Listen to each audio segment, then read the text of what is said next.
Hi viewers, welcome to our channel. ప్రస్తుతం మనతో పాటు దాము బాలాజీ గారు సీనియర్ జర్నలిస్ట్ ఉన్నారు. వారితో ఒకసారి మాట్లాడదాం. నమస్కారం సార్. నమస్తే. సార్, పుష్ప 2 మూవీ కలెక్షన్స్ మనకు తెలిసింది అనౌన్స్ చేశారు. దాదాపు 2 రోజుల్లోనే 500 crores అని చెప్పేశారు.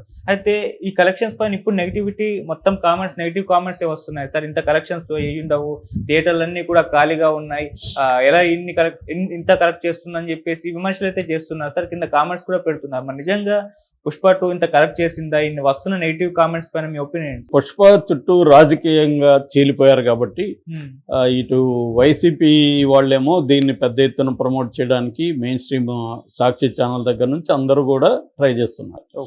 దానికి ఆపోజిట్గా ఇటు తెలుగుదేశం మీడియా కావచ్చు, జనసేన సోషల్ మీడియా కావచ్చు, వీళ్ళందరూ దీని మీద నెగిటివ్ ప్రచారం చేస్తున్నారు. నిజానికి ఇది ఇప్పుడు వరకు ప్రపంచంలోనే మన ఇండియన్ సినిమాల్లో రికార్డు క్రియేట్ చేసింది. అంటే ఇటు అమెరికాలో 100 కోట్లు కలెక్ట్ చేసింది 2 రోజులకి. తర్వాత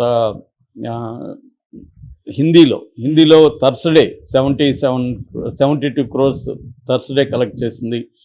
ఫ్రైడే 59 కలెక్ట్ చేసింది. ఇదేదో ప్రొడ్యూసర్లు చెప్పుకునే మాట కాదు. ఇది అక్కడున్న తరణాదర్స్ లాంటి ట్రేడ్ పండితులు వాళ్ళు కూడా డీటెయిల్గా ఇస్తున్న లెక్కలు అనమాట. సో 2 రోజులకే 131 కోట్లు. నిన్నటిది ఇంకా రాలేదు, అది కూడా కలుపుకుంటే నిన్న కూడా ఈజీగా మొన్న ఫ్రైడేనే 59 చేసిందంటే నిన్న కూడా 50 నుంచి 60 కోట్ల మధ్య చేసే అవకాశం ఉంది. ఆ రకంగా ఇప్పటి వరకు 3 రోజుల్లో మనం యావరేజ్ చేసుకుంటే దాదాపు హిందీ వరకే తీసుకుంటే 190 నుంచి 200 కోట్ల వరకు హిందీలోనే కలెక్ట్ చేసిన పరిస్థితి కనబడుతుంది. ఓన్లీ హిందీనే కాదు, ఇటు నేపాల్లో కూడా ఎప్పుడూ లేనంత రికార్డులు నేపాల్లో కూడా క్రియేట్ చేస్తుందని నేషనల్ మ్యాగజైన్స్ రాశాయి. ఇదేదో ఇక్కడ ఏదో మ్యానిపులేట్ చేసుకున్నారనే దానికి కాదు. ద ప్రింట్ మ్యాగజైన్లో పెద్ద ఆర్టికల్ నేను చూశాను, నేపాల్లో ఈ సినిమా ఎట్లా ఆడుతుందని. అంటే మనకు ఆల్రెడీ నేపాల్లో కూడా బాహుబలి కానీ, కేజీఎఫ్ కానీ, RRR కానీ ఇవన్నీ కూడా బాగా ఆడాయి. హిందీ సినిమాలు అక్కడ మామూలుగా బాగా ఆడతాయి, కానీ ఇప్పుడు సౌత్ ఇండియా సినిమాల హవా కాబట్టి అక్కడ ఆల్రెడీ సౌత్ ఇండియన్ సినిమాలు ఎక్స్పోజర్ ఉంది. రెండోది గుర్తుంచుకోవాల్సింది ఏంటంటే అల్లు అర్జున్ ఇప్పుడు ఈ సినిమాతో పాన్ ఇండియా అయి ఉండొచ్చు, కానీ ఆయన ఆల్రెడీ ఈ నార్త్ ఇండియా మాస్లో లేదా కేరళ లాంటి స్టేట్లో ఆయన ఎప్పుడూ పాపులర్. నేను లాంగ్ బ్యాక్కి ముంబైకి వెళ్ళుంటే అక్కడ మా ఫ్రెండ్తో కూడా వెళ్ళాను. అదేంటంటే ఆ ఏరియాలో రిక్షా వాళ్ళకి, కూలి వాళ్ళకి, ఇలాంటి వాళ్ళకి చిన్న చిన్న థియేటర్లు ఉంటాయి ఇళ్ళల్లోనే. ఆ థియేటర్లలో ఒక 4-5 చిన్నవి స్క్రీన్లు పెట్టుకొని ఒక 30 సీట్లు 50 సీట్లు పెట్టుకొని చేస్తుంటారు. అక్కడ కూడా అల్లు అర్జున్ సినిమాలు, చిరంజీవి మా సినిమాలు వేస్తున్నారు. నేను షాక్ అయిన, ఇదేంటి ఇక్కడ మా వేస్తున్నారంటే వాళ్ళే సార్ ఇక్కడ పాపులర్ అని చెప్తున్నారు. సో అంటే ఈ కైండ్ ఆఫ్ మాస్కి ఈ చిరంజీవి కావచ్చు, అల్లు అర్జున్ కావచ్చు, వీళ్ళ సినిమాలు అక్కడ బాగుపడుతున్నాయి. అలాగే అల్లు అర్జున్ ఆల్రెడీ పాపులర్. అందువల్ల రెండోది పుష్ప పెద్ద హిట్ అయింది, అది కూడా ఇంపార్టెంట్. పుష్ప హిట్ కాకపోయింటే ఈ సినిమా ఈ రేంజ్లో కాకపోవచ్చు. పుష్ప హిట్ అయింది, దాని తర్వాత దీన్ని కూడా వాళ్ళు ఇంకా పెద్ద రేంజ్లో ఉంటుందన్న ఒక ప్రచారం కావచ్చు. ట్రైలర్ కూడా చాలా పెద్ద హిట్ అయింది. ట్రైలర్ మీద ఎక్కడా నెగిటివిటీ లేదు. ఎవరో కావాలని కొంతమంది చేయడం తప్ప మామూలుగా ఎవరు కూడా ట్రైలర్ మీద నెగిటివ్ చేయలేదు. అందువల్ల ఇది యునానిమస్గా హిందీలో ఇదైంది. రెండోది మనం ఓవరాల్గా 1-2 రివ్యూలను పక్కన పెడితే ఓవరాల్గా చూస్తే 3కి తక్కువ ఎవరు ఇవ్వలేదు. 3, 3.5, 4.5 కూడా ఇచ్చారు 5కి. అంటే ఆ రేంజ్లో వాళ్ళని అట్రాక్ట్ చేసింది. రెండోది అల్లు అర్జున్ పెర్ఫార్మెన్స్కి యునానిమస్గా అసలు మన డైరెక్టర్ గురించి అన్న అక్కడక్కడ చిన్న కామెంట్లు, నెగిటివ్ కామెంట్లు వచ్చాయి, కానీ అల్లు అర్జున్ పెర్ఫార్మెన్స్ గురించి నేనైతే ఒక చిన్న నెగిటివ్ కామెంట్ కూడా ఎక్కడ చూడలేదు. అంతా కూడా పాజిటివ్. అసలు అల్లు అర్జున్ లేకపోతే సినిమా లేదు, అల్లు అర్జునే లేపాడు సినిమాని, ప్రతి దీంట్లో అల్లు అర్జునే ఉన్నాడు. నిజానికి ఫహద్ ఫాజిల్ మంచి యాక్టర్ యాక్చువల్గా, కానీ ఫహద్ ఫాజిల్ని కూడా అల్లు అర్జున్ క్యారెక్టర్ మింగేసింది. సో ఫహద్ ఫాజిల్ కూడా అల్లు అర్జున్ ముందు తేలిపోయాడు. ఈ స్థాయిలో రావడం అనేది హీరోకి. ఇప్పుడు బాహుబలిలో ఆర్టిస్టులకి ఎవరికి పేరు రాలేదు. ప్రభాస్కి మంచి యాక్టర్ అని పేరు వచ్చిందా, బ్రహ్మాండంగా పెర్ఫార్మెన్స్ చేశాడు, అదే డైరెక్టర్ ఖాతాలోకి వెళ్ళింది.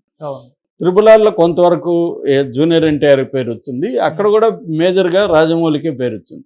కానీ ఈ సినిమాలకు తీసుకుంటే పుష్పలో డైరెక్టర్ కంటే కూడా అల్లు అర్జున్కే పేరు వచ్చింది. ఇది రేర్గా ఉంటుంది. మామూలుగా స్టార్ హీరోస్ ఉన్న సినిమాల్లో ఈ పెర్ఫార్మెన్స్ ఓరియంటేషన్ అనేది తక్కువ ఉంటుంది వాళ్ళకి. ఎందుకంటే అందరూ స్టార్లు ఒకే రకం ఉంటారు, పాటలు, డ్యాన్సులు, ఫైట్లు ఇవే ఉంటాయి తప్ప పర్ఫార్మెన్స్లో. అందుకనే నేషనల్ అవార్డు అల్లు అర్జున్కి రావడం వెనక ఏదో ఎవరో పోయి ట్రై చేసుకుంటూ వచ్చేది కాదు. ఖచ్చితంగా ఆ పెర్ఫార్మెన్స్ని యునానిమస్గా ప్రపంచవ్యాప్తంగా ఉన్న ఇండియన్ ఆడియన్స్ యాక్సెప్ట్ చేసిన పరిస్థితి. అందుకనే హిందీలో ఈ స్థాయి కలెక్షన్లు.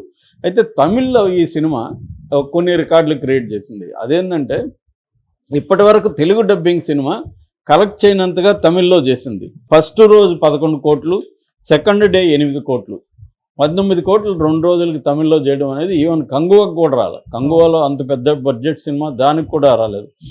అట్లాగే కేరళలో కూడా 2 రోజుల కలెక్షన్ 9. కేరళ అనేది చాలా చిన్న ఇండస్ట్రీ, అక్కడ కూడా 9 crores వచ్చింది. ఇక ఓవరాల్గా ఇప్పటి వరకు ఫస్ట్ డే 294 కోట్లు, సెకండ్ డే కలిపి ఓవరాల్గా 449 కోట్లని ఫస్ట్ మేకర్స్ అనౌన్స్ చేశారు.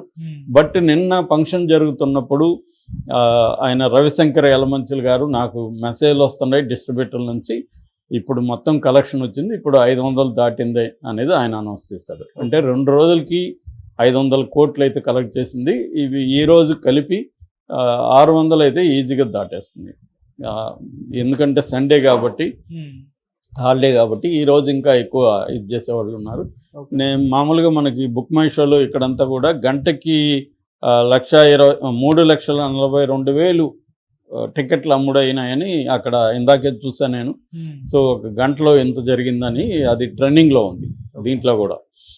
సో అట్లాగే ఆక్యుపెన్సీ రేటు కూడా ఇప్పటికి కూడా తెలుగు రాష్ట్రాల్లో 75 నుంచి 78% ఆక్యుపెన్సీ ఉందని ఇందాక టైమ్స్ ఆఫ్ ఇండియా రాశారు. అట్లాగే హిందీలో మాత్రం సెకండ్ డే కొద్దిగా ఆక్యుపెన్సీ తగ్గినా కూడా కలెక్షన్లు మాత్రం, అంటే first day 72 crores, second day కూడా 60 కోట్లు, 59 ప్లస్, అంటే 60 కోట్ల వరకు సెకండ్ డే కూడా కలెక్ట్ చేసింది. సో అసలు సెకండ్ డేలో కూడా రికార్డు క్రియేట్ చేసింది. సెకండ్ డే సినిమా రిలీజ్ అయిన సెకండ్ డేలో కూడా ఇది టాప్లో ఉంది, ఫస్ట్లో కూడా టాప్లో ఉంది. ఆల్ రికార్డ్స్ని ఇది బ్రేక్ చేసింది. దీన్ని జీర్ణించుకోలేక కొంతమంది థియేటర్లు ఖాళీ అని ఇంకోటి అని చెప్తున్నారు. కానీ అల్లు అర్జున్ రికార్డ్స్ని ఎవరు కూడా ఇప్పుడు మనం మాట్లాడడం వల్ల రికార్డ్స్ పోవు, మన నెగిటివిటీ బయటపడుతుంది, అంతకంటే ఏం లేదు. రెండవది ఏంటంటే ఆ మధ్య నాగవంశీ సితారా ఎంటర్టైన్మెంట్ అతను ఒక స్టేట్మెంట్ ఇచ్చాడు దేవరప్పుడు. అదేంటంటే మేము పోస్టర్ల మీద కలెక్షన్లు వేస్తాము, అది అభిమానుల కోసం. ఆ స్టేట్మెంట్ని పెట్టుకొని కూడా ఇప్పుడు ఇది కూడా తప్పు అన్నట్టుగా వీళ్ళు చెప్తున్నారు. ఆయన చెప్పిన ఒక స్టేట్మెంట్లో కొంత హైప్ ఉండొచ్చు, కానీ ఇక్కడ ఏంటంటే మనం వీళ్ళు చెప్పేది కాకుండా, నేను చెప్తున్న లెక్కలంతా ప్రొడ్యూసర్ చెప్తున్నది కాకుండా ఆయా ట్రేడ్ పండిట్స్ ఎవరైతే ఉన్నారో వాళ్ళు చెప్తున్నారు. వాళ్ళైతే మ్యానిపులేట్ ప్రొడ్యూసర్ కంటే అవసరం ఉండొచ్చు ఫ్యాన్స్ని చేయాలని, కానీ ఆ డిస్ట్రిబ్యూటర్లు, ఆ ట్రేడ్ మ్యాగజైన్స్, ట్రేడ్ వెబ్సైట్స్, వాళ్ళకు ఒక ఇంటెగ్రిటీ ఉంటుంది, వాళ్ళకు ఒక విశ్వసనీయత, క్రెడిబిలిటీ ఉంటుంది.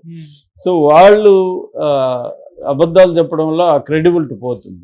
కాబట్టి ఇది యునానిమస్. రెండోది ఏంటంటే